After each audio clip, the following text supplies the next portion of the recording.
आश्विन महीने में पड़ने वाली पूर्णिमा को शरद पूर्णिमा के नाम से भी जाना जाता है। इस दिन स्त्रियां अपनी संतान की खुशहाली के लिए व्रत करती हैं। इसलिए इसकी कथा भी संतान प्राप्ति और उसकी रक्षा से जुड़ी हुई है। व्रत के दिन इस कथा का पाठ करना जरूरी माना जाता है। ऐसे में आइए जाने क्या है शरद पूर्णिमा की कथा।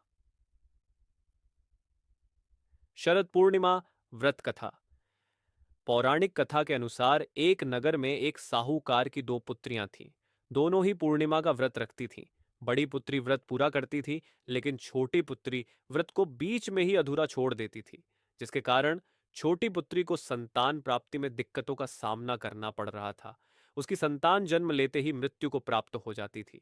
जब छोटी पुत्री ने पंडितों से इसका कारण पूछा, तो उन्होंने बताया कि ऐसा तुम्हारे व्रत अधूरा छोड़ने के कारण हो रहा है।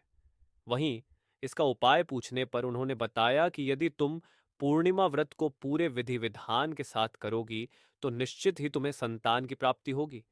पंडितों की सलाह पर उसने पूरे विधान के साथ पूर्णिमा का पूरा व्रत किया, जिसके परिणाम स्वरूप उसके यहाँ बेटा हुआ। लेकिन कुछ समय बाद वह भी मर गया।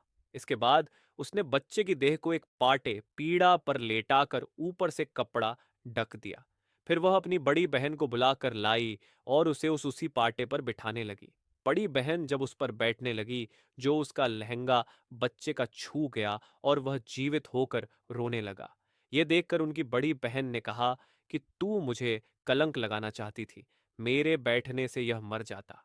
इस पर छोटी बहन ने उत्तर दिया कि यह बच्चा तो पहले से ही मृत था, बल्कि तेरे ही भाग्य से यह जीवित हो गया।